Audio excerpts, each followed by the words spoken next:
할렐루야. 예, 오늘도 예배에 오신 모든 분들 위해 충만한 성령이 임하길 기도합니다.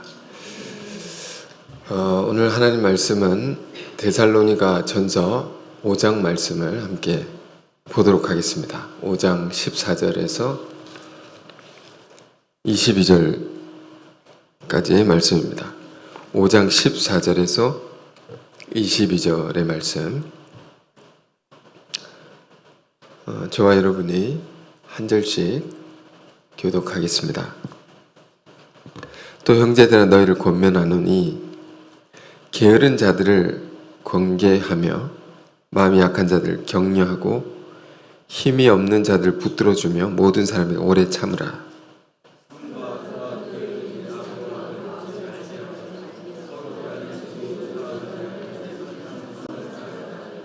항상 기뻐하라. 범사에 감사하라. 이것이 그리스도 예수 안에서 너희를 향하신 하나님의 뜻이니라. 예언을 멸시하지 말고 악은 어떤 모형이라도 버리라. 아멘.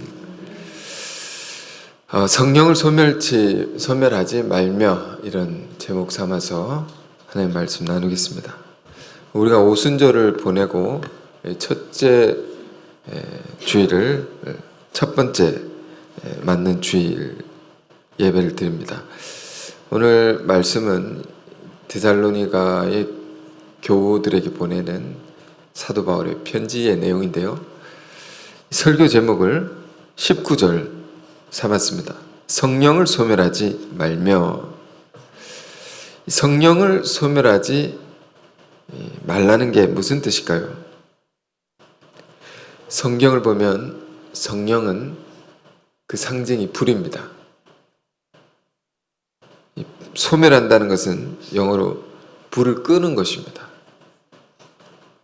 그러니까 성령을 소멸하지 말라는 것은 성령의 불을 끄지 말라는 것이라고 우리가 볼 수가 있는 거죠. 그런데 또 성령을 소멸하지 말라는 것을 또 우리가 어떻게 이해할 수 있습니까? 성령은 우리에게 부어주신 귀한 은혜입니다. 하나님이 그것을 우리에게 담아주셨습니다. 담아주신 그것을 함부로 쏟아버리지 말라 하는, 함부로 그것을 사라지게 하지 말라 하는 뜻이기도 한 것입니다.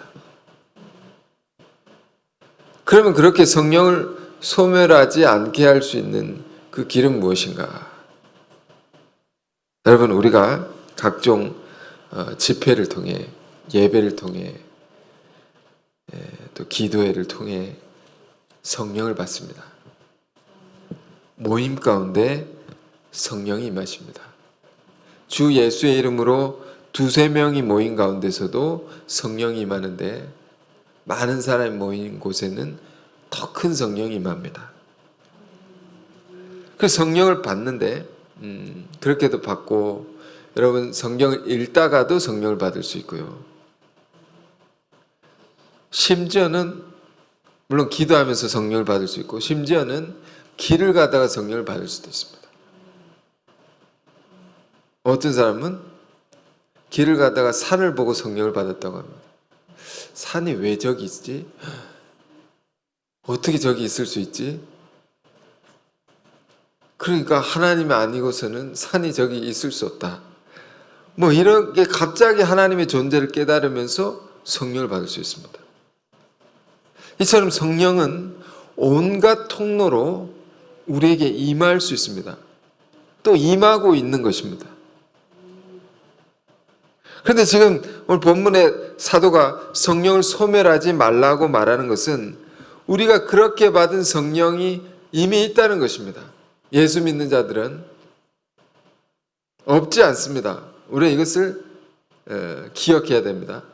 아, 우리가 받은 성령이 있구나. 받은 성령이 있고 받고 있는 성령도 있죠. 끊임없이 우리는 받고 있는 겁니다.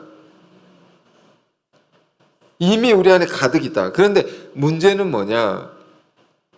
그것을 우리가 소멸하는 데에 그 문제가 있다는 겁니다. 여러분 이것을 잘 생각하고 한 주를 사시기를 원하는데, 가령 이제 성령을 소멸한다는 것이 뭘까? 좀 쉬운 것을 우리가 이해하자면, 회사가 있다고 해봅시다. 회사를 경영할 때 경영한 사람이 있습니다.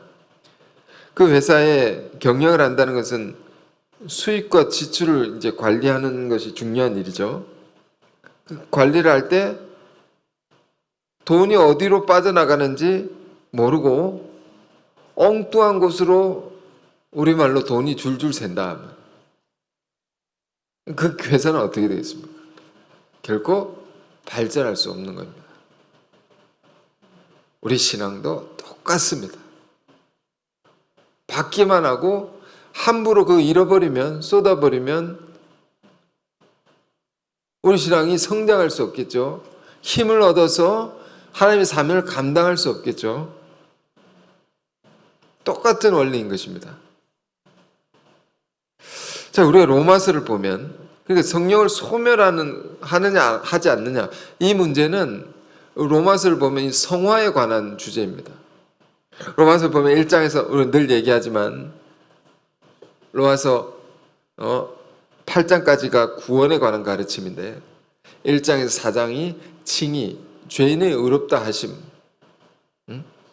칭의에 관한 것이고 5장에서 8장이 성화에 관한 가르침이었습니다. 그 성화의 끝은 뭡니까? 결론은 영화, 글로리입니다. 그것을 향해 우리 신앙은 나아가는 거죠. 그 목표를 향하여. 그런데 그 영화로운 자리까지 가는 과정에 뭐가 있습니까? 이 성화라는 거룩해지는 과정이 있는데, 우리 신앙은 결국 거룩해지는 내가 되어야 되는 것인데, 그 과정에는 치열한 이 싸움 같은 것이 있단 말이에요. 두 나간 치열하게 싸우지 않습니까? 하나님 말씀을 쫓아 살고자 하는 내가 있고, 그걸 밀어내고 하나님 마음에 두기 싫어하는 내가 있고, 치열하게 싸우는 것이 성화다 말입니다. 그 과정이다. 그래, 이 싸움에서 승리하며 가려면 어떻게 해야 되느냐? 중요한 것이 우리에게 부어주시는 은혜를 잘 관리를 해야 됩니다. 잃어버리지 않고 잘 보존을 해야 됩니다. 우리가 전쟁을 한다면 여러 가지 중요한 것이 있지만 승리를 하자면 보급이 중요하죠. 자꾸 필요한 것을 채워줘야 됩니다. 공급해줘야 됩니다. 그런 것처럼 공급되는 것을 잘 지키고 관리를 해야 된다. 우리 신앙에 굉장히 관건적인, 핵심적인 일일지 모릅니다. 그래서 먼저 우리에게 주신 것을 어떻게 해야 됩니까? 부어주신 은혜를 굉장히 귀하게 여길 수 있어야 되죠. 주신 것을 내가 받을 수 있는 자가 아닌데 받게 된 것을 굉장히 감사할 수 있어야 됩니다. 함부로 주시는 것이 아닙니다. 아무에게 주시는 것이 아닙니다. 성령은 그게 택하신 자에게 주신 것이고 구원받은 자에게 주신 것이고, 그리고 우리의 삶에 이 받은 성령을 소멸하지 않을 수 있는 그런 삶을 살아야 된다는 거예요. 그것과 관련해서 로마서 소중한 말씀 또 한번 볼 텐데요. 로마서 6장 12절에서 14절입니다. 로마서 6장 12절에서 14절. 자, 이 세 구절의 말씀을 저와 여러분 함께 읽기 원합니다. 네, 시작. 그러므로 너희는 죄가 너희 죽을 몸을 지배하지 못하게 하여 몸의 사욕에 순종하지 말고, 또한 너희 지체를 불의 무기로 죄에게 내주지 말고, 오직 너희 자신을 죽은 자 가운데서 다시 살아난 자 같이 하나님께 드리며 너희 지체를 의의 무기로 하나님께 드리라. 죄가 너희를 주장하지 못하리니 이는 너희가 법 아래에 있지 아니하고 은혜 아래에 있음이라. 아멘. 이 구절대로 외우면 좋겠습니다. 정말 읽고 또 읽고 외워서 자꾸 생각나게. 여기 보면 두 가지 대비되는 것이 있습니다. 불의의 무기가 있고 의의 무기가 있습니다. 너희 지체를, 이 지체는 몸입니다. 우리의 몸을 불의의 무기로 죄에게 내주지 말고, 이 죄라는 단어는 순화시킨 말입니다. 그럼 순화 안 하면 어떤 단어일까요? 마귀에게 주지 말라, 이런 말. 너희 몸을 마귀에게 내주지 말라. 그리고 그렇게 하지 말고 너희 몸을 누구에게 드리라고요? 의의 무기로 하나님께 드리라. 그러니까 우리가 구원받은 이후에 제일 중요한 것은 뭡니까? 먼저는 구원받는 게 제일 중요하고, 칭의라고 했습니다. 죄인인데 예수님의 피로 의롭다 여김을 받는 거, 그리고 죄로부터 자유해지는 거, 이게 제일 우선적으로 중요한 거죠, 신앙에. 그 이후에 중요한 건 뭡니까? 우리의 이 몸이 어떻게 쓰여지는가, 이게 중요한 거죠. 마귀에게 쓰여질 수도 있고, 마귀에게 내어 맡겨서 마귀가 나를 사용합니다. 그럴 수도 있고, 하나님께 맡겨서 하나님이 나를 사용하실 수 있게 할 수 있는 것입니다. 이건 누구의 선택이? 우리에게 있는 겁니다. 선택은. 그 선택할 수 있는 의지는 우리의 것입니다. 내가 선택해서 누구에게 맡겨줄 수 있습니다. 이 의지는 우리에게 있답니다. 자, 그처럼 우리의 몸이 어떻게 쓰여지냐 중요하죠. 이 칼이라는 것도 강도에게 맡겨지면 사람을 죽이는 도구가 될 수 있습니다. 의사에게 맡겨지면 살리는 도구가 될 수 있습니다. 몸도 마찬가지다. 우리의 몸, 이 지체라는 말이 몸입니다. 이 몸. 한국말로 더 와닿게 할 몸뚱아리. 이거 누구에게 맡기고 누구에게 쓰여지게 할 것인가. 14절에는 이제 먼저 이렇게 14절, 원래 14절을 읽고 12절, 13절 읽어야 됩니다. 원래는 14절에는 죄가 우리를 주장하지 못한다. 좀 투박한 표현은 마귀가 우리를 주장하지 못한다. 함부로 마음대로 할 수 없다 말입니다. 왜? 우리가 법 아래 있지 않고 은혜 아래 있기 때문에. 이 말씀 잘 이해해야 됩니다. 우리 죄를, 내 죄가 있는데 예수님이 자신의 피로서 다 갚아주셨습니다. 죄값을 속하여 줬단 말이에요. 당신의 피값으로 우리를 사셨단 말입니다. 그래서 우리 소유권이 주님께 넘어간 겁니다. 마귀에게 있지 않단 말입니다. 소유권 정말 중요하죠. 그러므로 소유권이 주님께는 넘어갔기 때문에 마귀가 우리를 건드릴 수 없단 말입니다. 절대로 그럴 수 없단 말입니다. 소유가 자기 게 아니기 때문에. 그러면 우리는 주님께 소유된 자로서 주님의 은혜 아래에 있는 것이다 말입니다. 우리 자리가 그렇다는 겁니다. 이걸 분명히 알아야 됩니다. 그런 자리에 있는 우리가 어떻게 살아야 하겠는가?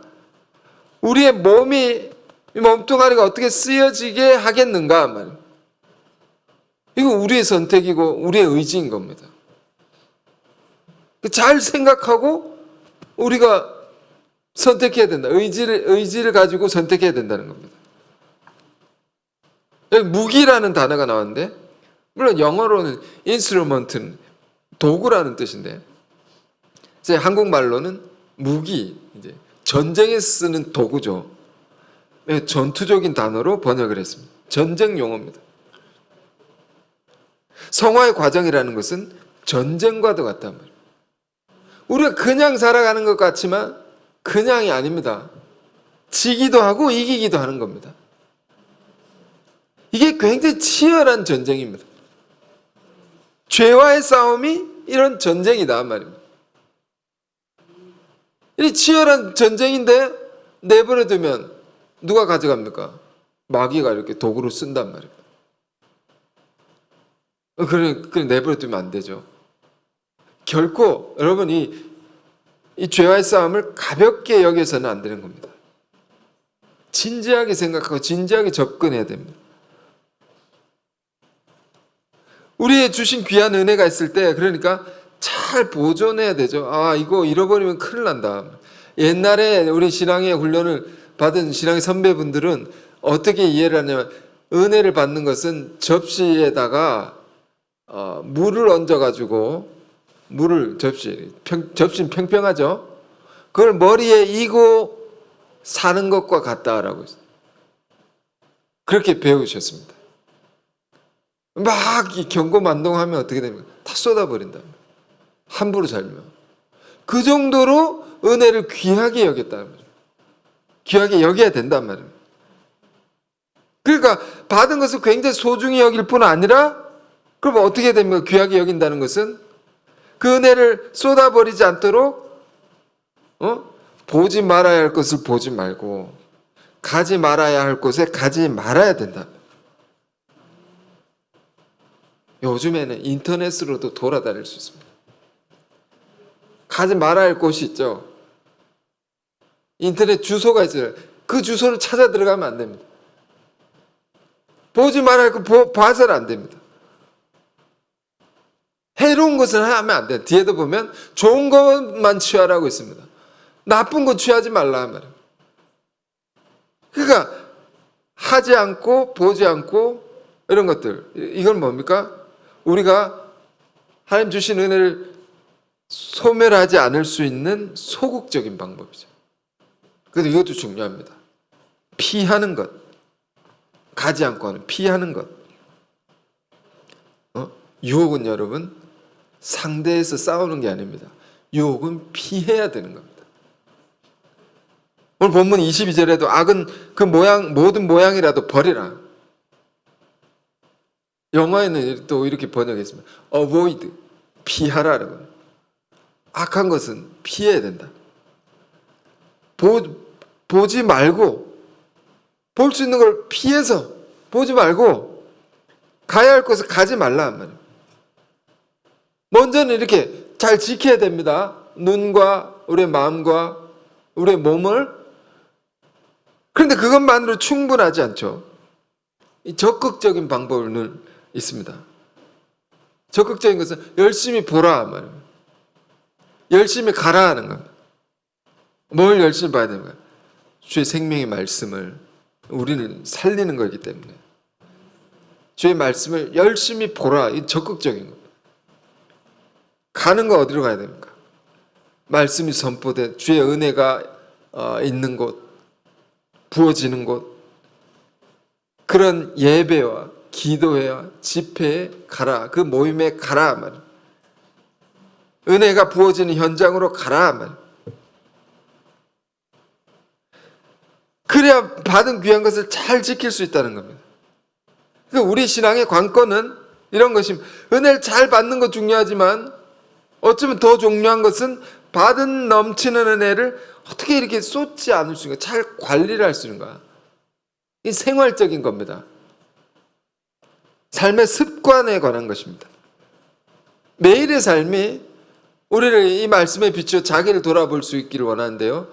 우리의 매일의 삶이 은혜 받는 습관을 가지고 살아가는가, 그 은혜를 쏟아버리는 습관을 가지고 있는가, 요걸 확인해야 된단 말이에요. 이 전쟁인 것입니다. 그리고 우리 각 사람이 어떤 무기가 돼요? 의의 무기가 되어야 됩니다. 하나님께 나를 쓰셔서 의로운 무기가 돼요. 영적 싸움에 승리하게 하는 그런 무기가 돼야 된다. 각 사람이. 무기는 싸우는 겁니다. 치열한 겁니다, 여러분. 이걸 이겨야 된다. 왜? 우리가 어떻게 얻은 생명인데, 어떻게 얻은 구원인데 칠 수가 없다, 이거는. 그래, 생활적인 것을 우리가 생각해 봅니다. 밤에 늦게 자지 않는 거, 이것부터 해야 됩니다. 왜? 응? 우리 교회는 새벽형 인간을 권장합니다. 뭐 간혹 특별한 분들이 있을 수 있습니다. 저녁에 무슨 영감이 막 쏟아지고 그런 분들이 있을 수 있습니다. 아주 특별한 경우. 그러나 대부분은 그렇지 않습니다. 밤이라는 게 굉장히 아름답고 좋은, 우리에게 평안을 주고 안식을 주고 휴식을 재충전하는 그런 기간이지만, 그런 시간이지만, 밤 문화라는 것은 굉장히 위험한 것입니다. 가볍게 보면 안 됩니다.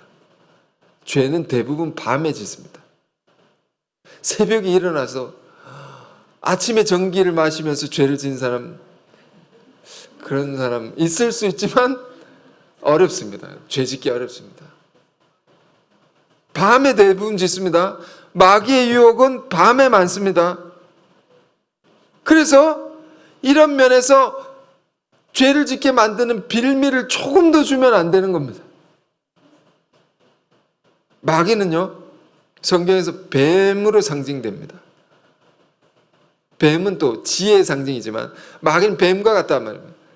뱀이 이게 어떤 동물이냐면 막 자기가 들어갈 곳을 찾습니다.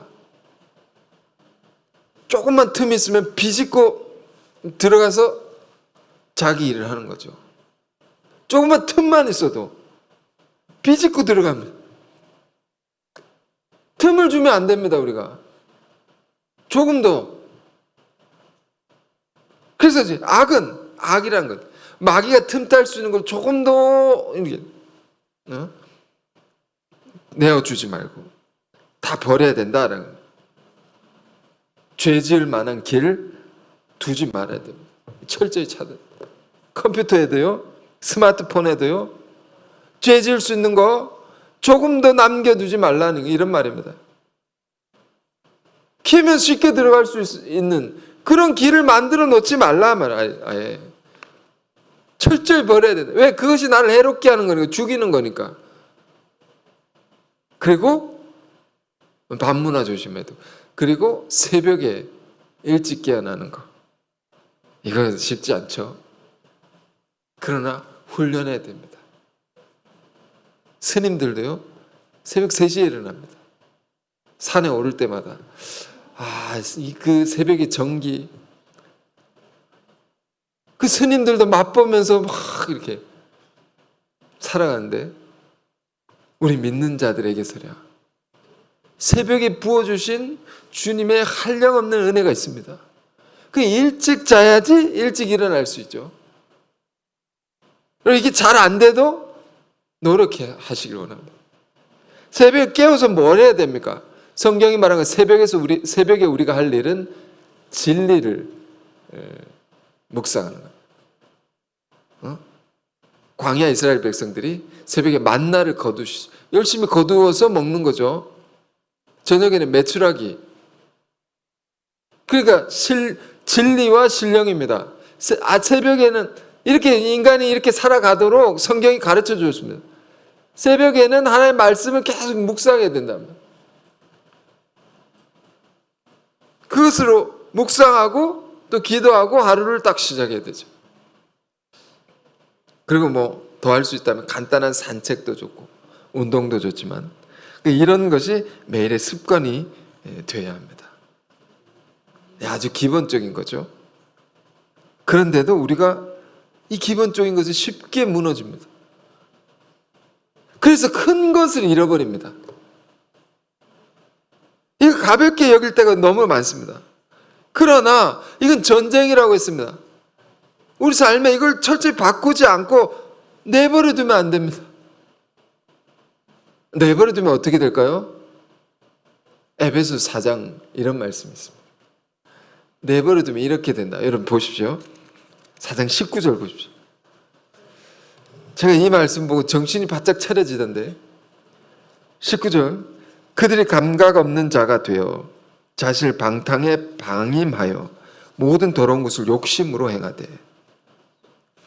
뭐라고요? 감각 없는 자가 됐다. 뭐의 감각일까요? 죄에 무감각해지는 겁니다.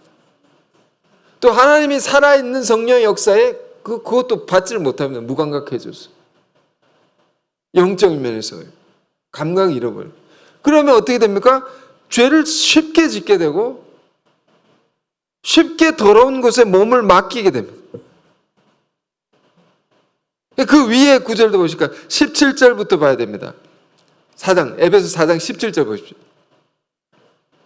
그러므로 내가 이것을 말하면 주 안에서 증언하노니, 바울이 에베소 교우들에게 말하는 겁니다. 오늘 우리에게 말하는 겁니다. 사도가 우리에게. 이제부터 너희는 이방인이 그 마음에 험한 것으로 행함같이 행하지 말라. 이방인이 하는 것처럼 하지 말라. 하나님도 모르고 예수님도 모르는 사람들이 행하는 것처럼 너희는 하지 말라. 그들은 어떤가? 18절, 그들의 총명이 어두워지고, 죄를 짓게 되면 총명이 어두워집니다. 쉽게 말하면 머리가 나빠진다. 정말입니다. 자꾸 죄를 지으면 머리가 나빠져. 흐리멍텅해집니다.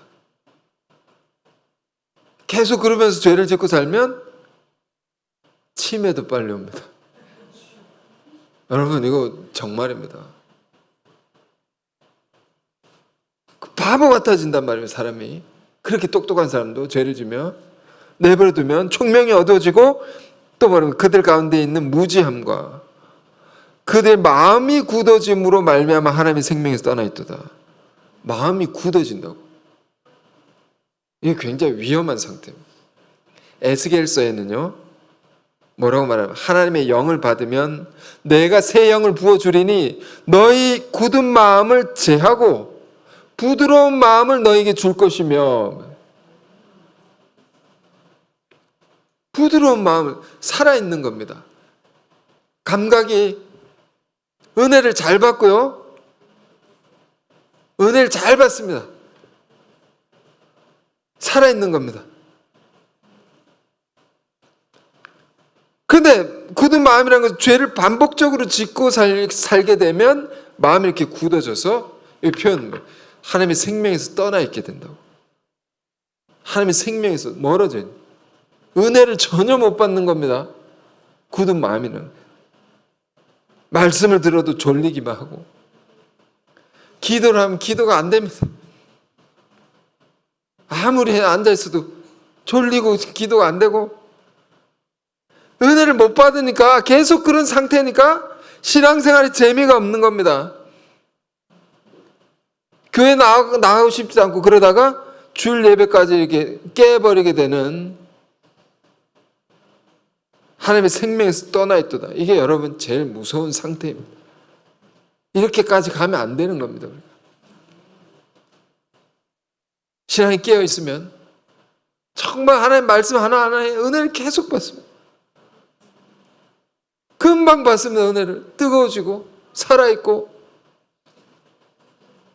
눈빛이 이렇게 빛나고. 우리 금요일에 기도회가 있지 않습니까? 지난주에도 기도의 자리를 사모하시길 바랍니다. 모든 집회, 예배 사모해야 되지만, 와서 기도하시고요. 기도 잘 못하지 않습니까? 평소에는. 또 와서 은혜 받으십시오. 기도할 힘이 없으시면 오셔서 그냥 받기만 하셔도 됩니다. 중보기도 해주신 분이 계십니다. 받기만 하셔도 됩니다.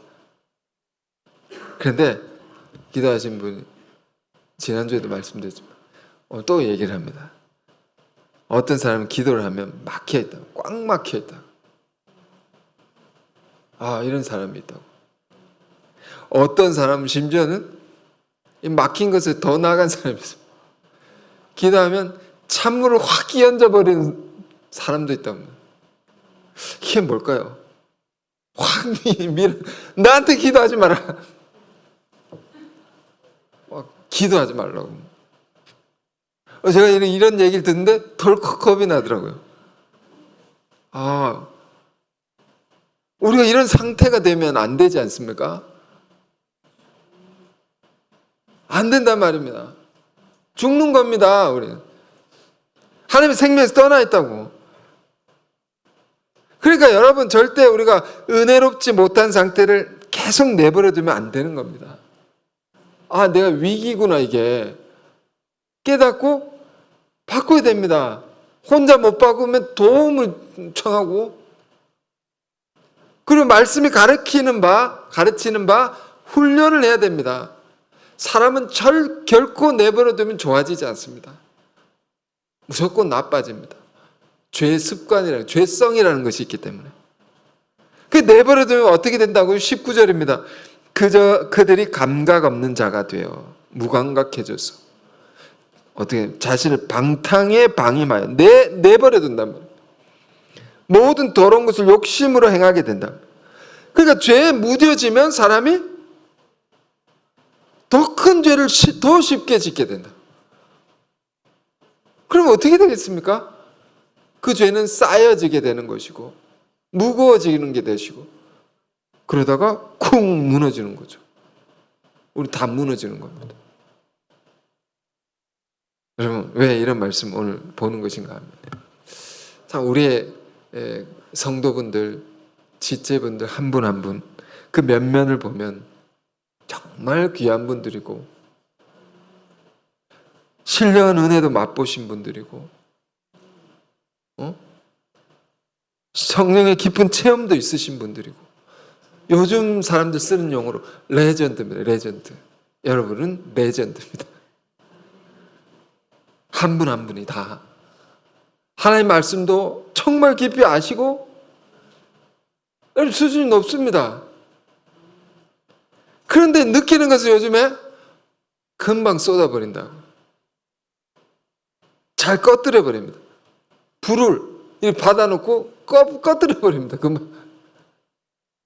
여러분, 이것이 우리의 연약함입니다. 연약함. 그게 뭐가 필요합니까? 훈련이 필요한 겁니다, 사실. 그래서 함께 모이는 이 모임이 중요하고, 예배가 중요하고, 기도회가 중요하고, 성화의 과정이란 훈련인 것입니다. 그러니까 어떤 훈련입니까? 죄를 멀리하고 죄를 이기는 훈련입니다.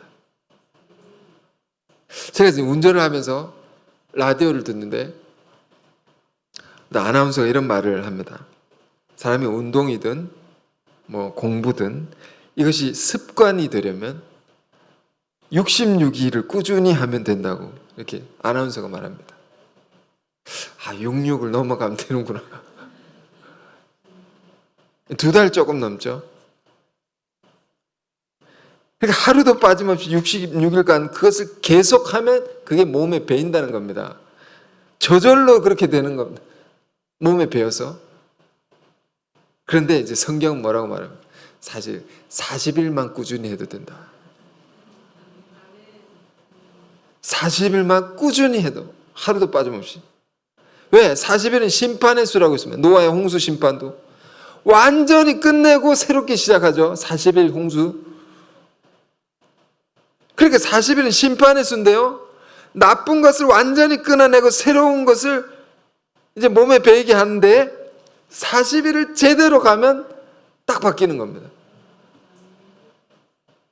우리의 영적인 세계의 큰 전환도 제대로 40일을 보내면 일어나는 겁니다. 전환이 일어나는 것. 그래서 여러분, 오늘 이 말씀 여러분과 나누는 것은 오늘 주신 사도가 주는 이 귀한 말씀을 우리가 붙들고 우리의 삶의 습관, 루틴이라고 하죠. 루틴. 늘 매일 이렇게 하는 거. 그 루틴을 새롭게 잡아보자는 겁니다. 또 뭐 안 돼, 또 무너질 수도 있습니다. 그러나 이 말씀을 들을 때라도 정신을 차리고 성령을 소멸하지 말며 이 말씀을 마음에 이렇게 새기고 우리의 삶의 습관을 바꿔보자 하는 겁니다. 은혜 받는 습관을, 죄를 짓지 않는 습관. 그래서 오늘 본문 5장 14절부터 22절인데요. 이 전체 본문을, 이 말씀을 성령을 19절을 중심으로 성령을 소멸하지 말며, 이 말씀을 중심으로 전체적으로 읽으면 이러면 성령을 소멸하지 않겠구나 알게 됩니다. 자, 그래서 14절 다시 보는데요.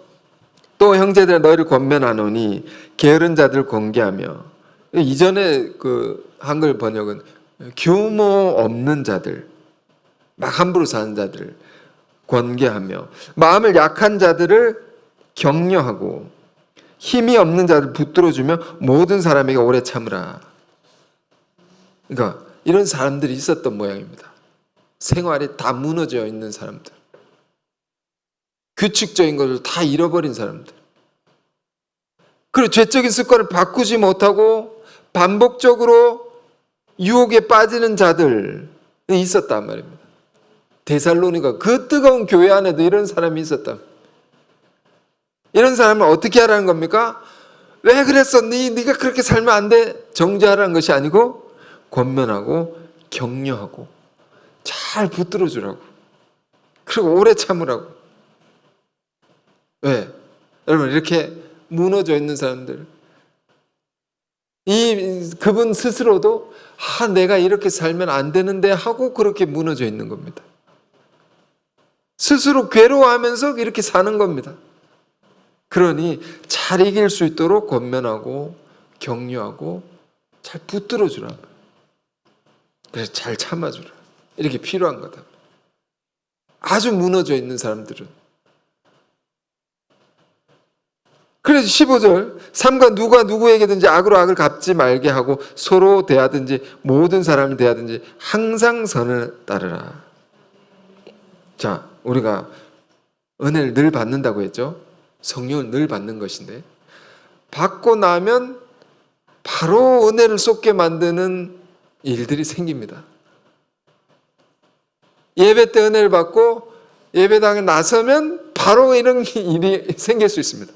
누가 기분 나쁜 말을 갑자기 던지고 간다든지, 누가 툭 치고 간다든지, 어떤 경우는 지나간 사람 욕을 한다든지, 그러면 그거에 대해 어떻게 하면 막 똑같이 욕을 한다거나 똑같이 기분 나쁜 말을 쏟아낸 거나, 그럼 오늘 다 잃어버립니다. 악을 악으로 대하지 말라. 똑같이 대하지 말라. 그럼 성령의 불을 다 꺼뜨려 버린다. 힘들지만 이 말씀대로 모든 사람들한테 항상 선을 따르라. 나쁜 것이 있어도 똑같이 갚지 말고 오히려 선으로, 힘들지만 이렇게 하면 성령 은혜를 안 쏟을 수 있다. 그리고 항상 기뻐하라. 또 항상이라고 했습니다. 항상 기뻐하라. 기쁘지 않은 때에도 기뻐하라 하는 말씀입니다. 어떻게 그럴 수 있습니까? 그것은 이미 우리 안에 그럴 수 있는 충분한 기뻐할 이유가 있다는 거예요. 그것을 발견하고 항상 기뻐하라. 그리고 쉬지 말고 기도하라. 쉬지 말고라고 했습니다. 사무엘서를 보면 사무엘이 그 백성들이 이렇게 말합니다. 내가 너희를 위하여 기도하기를 쉬는 죄를 범치 아니하겠노라. 날 기도하겠다고. 이 기도는 성령을 소멸하지 않게 하는 매우 중요한 신앙의 행위입니다. 이런 일 저런 일이 있어도, 속상한 일, 힘든 일이 있어도 그럴수록 더 기도하라. 그러면 그때마다 성령의 위로를 주시고 힘을 주시고, 이럴 때 어떻게 하면 다 알려주시고, 지난주에 봤죠? 보혜사 성령. 늘 우리와 함께 하셔서 예수님이 우리와 함께 계신 것과 똑같습니다. 다 어떻게 해야 될지 기도를 하면 지혜를 주시고 힘을 북돋아 주시고 어떻게 해야 될지 길을 내어주시니 쉬지 말고 기도하라. 범사에 감사하라. 범사에라고 했습니다. 모든 일에 감사하라. 좋은 일, 나쁜 일, 모든 일에 감사하라. 영어로는 all circumstance, 모든 상황에 감사하라. 좋은 상황도 있지만 힘든 상황, 어려운 상황도 있죠. 그때도 감사하라. 어떻게 그럴 수 있습니까? 그럴 만한 이유가 있다 말입니다. 사실 나쁜 일도 보면 어떤 경우는 나쁜 일이 우리를 돌이키게 하기 위한 하나님의 직접적인 개입일 수 있습니다. 근데 그거 그만해야 돼. 하나님이 직접 개입하셔서 이렇게 우리를 돌이키려는 그런 일일 수도 있습니다. 또 어떤 경우는 더 큰 일을 당하기 전에, 더 크게 나쁜 일을 당하기 전에 예방주소를 놓는 그런 일일 수도 있습니다. 하나님 우리를 사랑하셔서 겪게 하는 일일 수도 있습니다. 그러니 어려운 일이 있어도 범사에 감사하라. 이것이 그리스도 예수 안에서 너희를 향하신 하나님의 뜻이니라. 이것이 뭡니까? 앞에 세 개입니다. 항상 기뻐하라, 쉬지 말고 기도하라, 범사에 감사하라. 이것이 하나님이 우리를 향한 바람이다.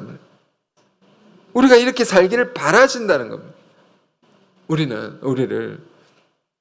그래서 성령을 소멸하지 말며 예언을 멸시하지 말고, 예언 있죠. 특히 기도하시는 분들 통해 주시는 소중한 성령의 음성들이 있습니다. 미래에 대한 환상도 있고요. 각종 신령한 은사로 우리에게 들려주시고 보여주시는 많은 것들이 있습니다. 이거를 소중히 여겨라. 멸시하지 말라는 것은. 잘 듣고 잘 받아들여라 하는 거예요. 범사에 하려 좋은 것을 취하고, 좋은 걸 취하라 하면 나쁜 것 취하지 말고, 우리 신앙의 생명에 유익한 것, 하나님의 말씀에 관한 진리에 관한 것, 은혜로운 것, 그런 것만 취하라. 그리고 악은 어떤 모양이라도 버리라. 아멘. 자, 우리가 이 사도의 귀한 권면들을 하나하나 마음에 담고 이 말씀대로 순종해서 살면 우리가 성령을 소멸하지 않을 수 있을 뿐 아니라 충만한 성령의 임재 속에 우리가 살아갈 수 있을 것입니다. 또한 끝으로 우리가 성령을 소멸하지 않을 수 있는 중요한 비결, 어쩌면 제일 중요한 비결일지 모릅니다.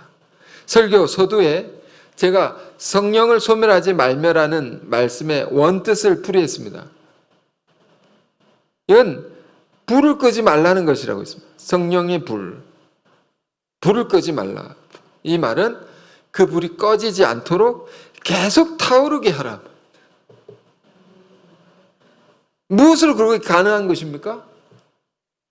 성령은 지난주에 진리의 영이라고 했습니다. 아, 진리의 영이구나.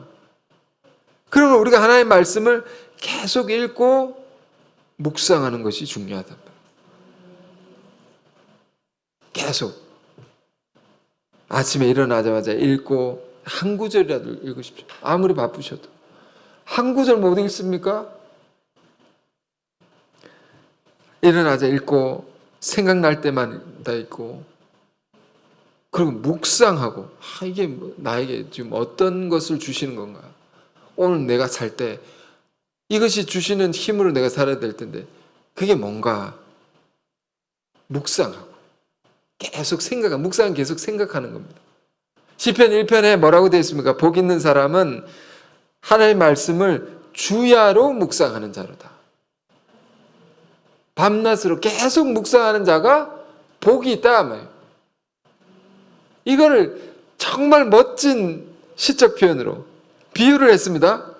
그게 뭐라고 해요? 그런 사람은 시냇가에 심은 나무와 같다고. 시냇가에, 이 그림을 그려야 되죠. 상상을 해요. 시냇가에서 물이 콱 흐르는 그 옆에 나무가 쫙 서 있습니다. 이 나무는 어떤 나무겠는가?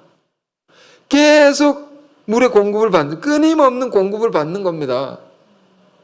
흐르는 물입니다. 이게 시냇물은 고인물이 아닙니다.